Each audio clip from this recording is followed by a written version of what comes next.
இந்த பகுதியை உங்களுக்கு வழங்குவோர் போர்மீஸ் பொட்டிக், சென்னை.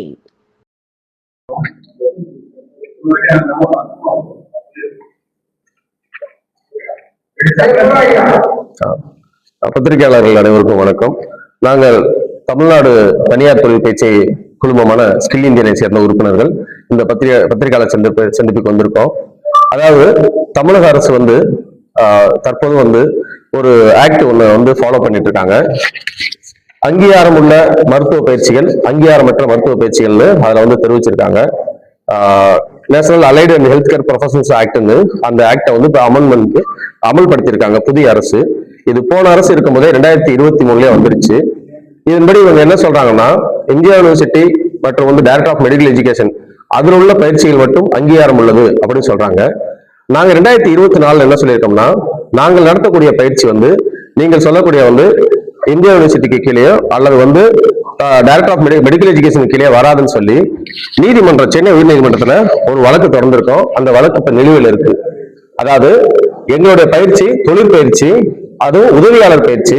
அந்த உதவியாளர் பயிற்சி இதுக்கு கீழே வராது அப்படின்றத யார் சொன்னாங்கன்னா, இந்தியன் நர்சிங் கவுன்சில் எங்களுக்கு ஒரு லெட்டர் கொடுத்திருக்காங்க. தகவல் அறியும் உரிமை சட்டத்துல நர்சிங் அசிஸ்டன்ட் என்ற பயிற்சி எங்களுக்கு கீழே வராது. ஹாஸ்பிட்டல்ல ஒர்க் பண்ணக்கூடிய எல்லா அசிஸ்டன்ட் பயிற்சி எதுவுமே இவங்க சொன்ன அந்த ஆக்டுக்கு கீழேயோ, தமிழ்நாடு இந்தியா யூனிவர்சிட்டிக்கு கீழேயோ அல்லது டைரக்டர் ஆஃப் மெடிக்கல் எஜுகேஷன் கீழே அது வராது அப்படின்னு அவங்களே சொல்லியிருக்காங்க. ஆனா இப்ப என்ன சூழல் நடந்துட்டு இருக்குன்னா, அங்கீகாரம் உள்ள பயிற்சின்னு ஜூலை 9ஆம் தேதி ஒரு நியூஸ் வந்துச்சு. அதாவது தமிழக அரசு ஒரு எச்சரிக்கை விட்டாங்க. அங்கீகாரம் இல்லாத மருத்துவ கல்வி நிறுவனங்கள் மீது நடவடிக்கை. அங்கீகாரம் இல்லாத மருத்துவ கல்வி அப்படின்னு சொல்லியிருந்தாங்க. நாங்க நடத்துறது மருத்துவ உதவியாளர், அதுக்கான பயிற்சி. இது ஒகேஷனல் எஜுகேஷன், தொழில் பயிற்சி சார்ந்தது. இது அந்த எம்ஜிஆர் யூனிவர்சிட்டியோ அந்த சட்டத்துக்கு கீழே வராதுன்றத நாங்க முறைப்படி மனு தாக்கல் பண்ணிருக்கோம், ஒரு வழக்கு தொடர்ந்திருக்கோம். அதுல என்ன சொல்லியிருக்கோம்னா, ஐயா நாங்க இதுக்கு கீழே வரமாட்டோம் அப்படின்றத மத்திய அரசுக்கும் மாநில அரசுக்கும் சொல்லியிருக்கோம். ஒருவேளை இந்த வர்ற கவுன்சிலுக்கு கீழே எங்களை நீங்க கொண்டு வர்றா இருந்தா, அதுக்கு கீழே எங்க பயிற்சி நீங்க கொண்டு வர்றா இருந்தா, நீங்க நெறிப்படுத்தும் முறையில் அதை சொன்னீங்களாக்கும் நாங்க அதுக்கு வர தயாரா இருக்கோம். அப்படி இல்லாத பட்சத்துல நர்சிங் கவுன்சில் சொன்ன மாதிரி நீங்க உங்களுக்கு கீழே இல்லையே அப்படின்னா, உங்களுக்கு கீழே இல்லாத எங்களை இண்டிபெண்டா சுதந்திரமா தன்னிச்சையா செயல்பட விடுங்க அப்படின்ற ஒரு விஷயத்த நாங்க வழக்கு தொடர்ந்திருக்கோம். நிலுவையில் இருக்கு. இன்ன வரைக்கும் அந்த வழக்குக்கு மத்திய அரசோ மாநில அரசோ அந்த துறை சார்ந்த எந்த ஒரு அதிகாரிகளும் எதிர்ப்பு தெரிவிக்கலன்றத முக்கியமா இதுல நம்ம கவனத்துல வரணும். இந்த பத்திரிகையாளர் சந்திப்பின் மூலமா நாங்க என்ன சொல்றோம்னா, இப்ப நடந்துட்டு இருக்க இந்த புதிய ஆட்சியின் மீது எங்களை போன்ற இன்ஸ்டிடியூஷன் தாளாளர்கள் நல்ல நம்பிக்கை வச்சிருக்கோம். அவங்க இந்த விஷயத்த கவனத்துல கொண்டு இந்த வழக்கை அவங்க செவிசாய்த்து எங்களுக்குமே ஒரு தனி அங்கீகாரத்தையும் பாதுகாப்பையும் கொடுக்கணும். இந்த நடந்துட்டு இருக்க ஆய்வு கண்டிப்பா நடத்தணும். ஆனா ஆய்வுக்குன்னு ஒரு வரைமுறை, எங்களை நாங்க கொடுக்குற டாக்குமெண்ட்ஸை ஏத்துக்கிட்டு அது சரியா தவறான எங்களை கூப்பிட்டு அழைத்து பேச ஒரு வாய்ப்பு கொடுக்கின்ற இந்த சந்திப்பு மூலம் மாண்பு தமிழக முதல்வர் அவர்களுக்கும் சுகாதாரத்துறைக்கும் ஒரு வேண்டுகோளை விடுவிக்கின்றோம். சுகாதாரத்துறை அமைச்சர் மா சுப்பிரமணிய ஐயாவும் நேரடியா பார்த்து மனு கொடுத்து இதே இப்ப நான் சொன்ன விஷயத்த சொன்னோம். பட் எங்களுக்கு எந்த ஒரு பதிலும் கிடைக்கல, நடவடிக்கையும் இல்லை. சார் நாங்க 2018 இருந்து நாங்க ஸ்கில் இந்தியன் ஒரு அமைப்புல இங்க தமிழ்நாட்டுல கிட்டத்தட்ட 1000 இன்ஸ்டியூட் இருக்காங்க. 1000 இன்ஸ்டியூட்ல ஒரு இன்ஸ்டியூட் 30 பேர்ல இருந்து 35 பேர் படிக்கிறாங்கன்னா 35,000 பேருக்கு நாங்க மருத்துவமனையில வேலை வாங்கி கொடுக்குறோம். மருத்துவமனையில வேலை கொடுக்கறது யாரு? ஒரு மருத்துவர். அவர் ஒரு தகுதி இல்லாத ஒரு ஆளை அங்க நியமிக்க மாட்டாங்க. சோ நாங்க பண்றது எல்லாமே சட்டப்படி சரி. இருப்பினும் எங்களுக்கு அங்கீகாரம் இல்லை அப்படின்ற ஒரு தவறான ஒரு பிம்பத்தை அரசு அதிகாரிகள் அவங்க கொண்டு வர்றது மாதிரி இப்ப நடந்துட்டு இருக்கு. இதை தொடர்ந்து 2018 இருந்து அந்த ஆட்சியில சரி, ஐயா விஜயபாஸ்கர் சார் இருக்கும்போது சரி, அதுக்கடுத்து ஐயா மா சுப்பிரமணியம் இருக்கும்போது சரி, எல்லாருக்கும் நாங்க மனு கொடுத்தோம்.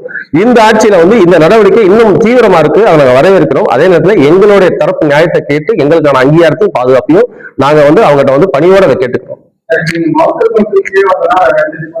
இது தொழிற்பயிற்சி. இப்ப எலக்ட்ரிஷியன் ஒருத்தவங்க இருக்காங்க, எலக்ட்ரிக் ஒருத்தர் படிக்கிறாங்க. அவங்க ஐடிஐலையும் படிப்பாங்க, பாலிடெக்னிக்கும் படிப்பாங்க, இன்ஜினியரிங் படிப்பாங்க.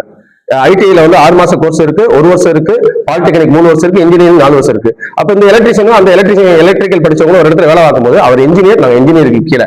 அப்ப என்ன சொல்றாங்கன்னா, அவங்க 4 வருஷம் படிச்சுதான் அவங்க செல்லும் அப்படின்னு ஒரு சொல்லக்கூடாது. அந்த நாங்க சொல்றோம். நாங்க நடந்த தொழில் பயிற்சி. இது முற்றிலும் உதவியாளர் பயிற்சி. 4 வருட படிப்போ 3 வருட படிப்போ கிடையாது. இது 1 வருடம் மற்றும் 2 வருடம். இது உதவியாளர் பயிற்சி. அந்த உதவியாளர் நீங்க நடத்தலாம், எங்களுக்கு கீழே வராதுன்னு இந்தியன் நர்சிங் கவுன்சில் 2018 நவம்பர் 16 எங்களுக்கு லெட்டர் கொடுத்தாங்க.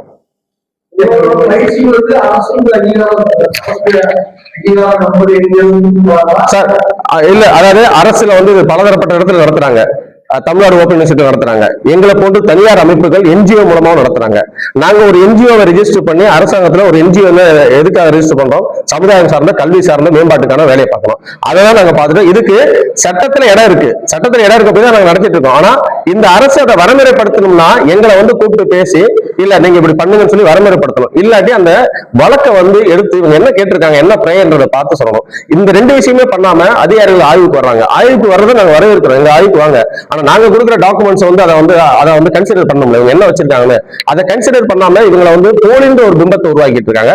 அதை வந்து தமிழக முதலமைச்சர் வந்து இதை வந்து தீவிரமா அவர் இதை செவிசாய்ச்சி இதை பார்த்தாங்களாக்கும் நாங்க சரியானவங்கன்றதை அவங்களே அங்கீகரிப்பாங்க.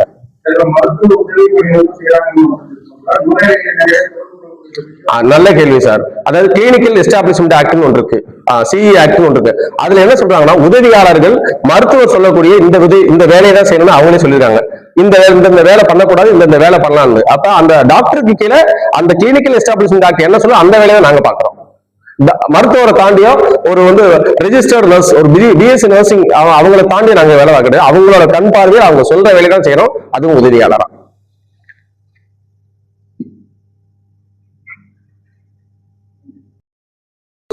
மாநில ஒருங்கிணைப்பாளர், ஸ்கில் இந்தியா அமைப்போட, அதே மாதிரி அனைத்து தொழில் பயிற்சி கூட்டமைப்போட ஒருங்கிணைப்பாளர், தமிழ்நாடு பாண்டிச்சேரி.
வழங்கியோர் Sai Sankara Accucare, law of attraction, Chennai Valasaravakkam. இந்த பகுதியை உங்களுக்கு வழங்கியோர் Haseena make over and aari work, Ramanathapuram.